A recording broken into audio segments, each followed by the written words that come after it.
సరిగా మనం ఈ రోబోటిక్ సర్జరీ విషయానికి వస్తే కనుక అంటే ఎటువంటి వారిలో రోబోటిక్ సర్జరీ అనేది అవసరం అవుతుంది? అంటే అందరికీ అవసరం ఉండదు కదా, ఎట్లాంటి స్టేజ్లో అవసరం? చాలా మంచి క్వశ్చన్ ఇది. ఈ మధ్య కాలంలో ఏమైందంటే రోబోటిక్ అనగానే ఒక అపోహ ఉంది బాగాను. ఏంటి, రోబోటిక్ ఆపరేషన్ చేయించేసుకుంటే ఇంకా నొప్పి ఉండదు, చిన్న కోత ఉంటుంది, ఇటువంటి కొన్ని అపోహలు ఉన్నాయి. అంటే మనకు చాలామందికి ఏంటంటే దే గెట్ క్యారీడ్, ఎవరో ఏదో చెప్పింది అమ్మేసేసి దాన్ని ఇంకా ప్రింట్ చేసేసుకుని ఆపరేషన్ అయిన వెంటనే ఇంకా నొప్పి ఉండదు ఇది చెప్పేసి, అది అపోహ. రోబోట్ ఆపరేషన్ కూడా ఒక్కొక్కసారి నేను చెప్పాలంటే పెద్ద కోత అవసరం అవుతుంది. దీనికంటే ఏం చేతంటే పైన కింద కూడా కొన్ని పిన్నులు పెట్టాలి మనం. సో అంచేత అక్కడ కూడా చిన్న చిన్న హోల్స్ పెట్టాలన్నమాట, అదొకటి. రెండు,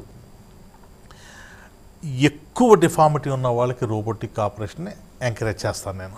సాధారణంగా ఎప్పుడూ కూడా మనం దేని మీద కూడా డిపెండ్ అయిపోకూడదు. అంటే ఒకసారి ఒక మెషిన్కి అలవాటు అయిపోయింది అనుకోండి, సడన్గా మన ఆపరేషన్ మధ్యలో మెషిన్ పడింది అనుకోండి, అవ్వకూడదని ఏమీ లేదు, చూస్తున్నా కదా, అది రకరకాల ఎర్ర రావచ్చు, ఏమన్నా రావచ్చు, అటువంటిప్పుడు మనం స్టక్ అయిపోతుంది అనమాట. అంచేత కూడా ఎప్పుడు కూడా మనకి ప్లాన్ ఏ ప్లాన్ బి కింద ఉండాలన్నమాట. ఒక్కోసారి సడన్గా మెషిన్ ఇదైంది అనుకోండి, మనం ఇమీడియట్గా మన కన్వెన్షన్కి మారిపోయేలాగా మన ఇది ట్యూన్ అవ్వాలన్నమాట. సో నేనైతే ఏం చేస్తానంటే పేషెంట్కి చెప్తాను, అమ్మ నీకు నార్మల్ సరిపోతుంది.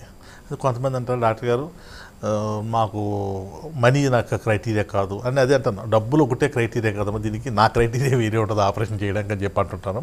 కొంతమంది మాకు రోబోటికే కావాలంటుంటారు. సరే చేస్తామంట, అదేం కాదు. రెండు, కొంతమందికి రోబోటిక్ అవసరం అయ్యుండి చేయించుకోలేని పరిస్థితి ఉంటుంది కొంతమందికి. అప్పుడు వాళ్ళు చెప్తాం, బాబు ఇది మామూలు ఆపరేషన్ చేస్తే కొంత కరెక్షన్ పూర్తిగా కాకపోవచ్చు, అంచేత నీకు రోబోటిక్ ఒకే కన్సెషన్ అవ్వడమా లేకపోతే ఏదో చేయడమో ఏదో చారిటీ చేయడం చేసి నీకు రోబోటిక్ అవసరం చెప్తాం. కొంతమందికి చిన్న డిఫార్మిటీ ఉంటుంది, దానికి మామూలు టోటల్ రీప్లేస్మెంట్ వాళ్ళు అడుగుతూ అంటారు దేవుడు చేయమని చెప్పేసి. యూజువల్గా మనం పేషెంట్కి కౌన్సిల్ చేయడం చాలా ఇంపార్టెంట్. కొంతమంది ఏం చేస్తారంటే భీష్మించి కూర్చుంటారు, మాకు అదే కావాలని చెప్పేసి. సో చేస్తాం, డబ్బులు ఎవరికి చేయదు కాదు కదా, సో చేస్తూ ఉంటాం. బట్ ఇప్పుడంటే డిఫార్మిటీ ఎక్కువ ఉన్న వాళ్ళకి ఈ రోబోటిక్ అనేది ఒక బూన్ అని చెప్పొచ్చు.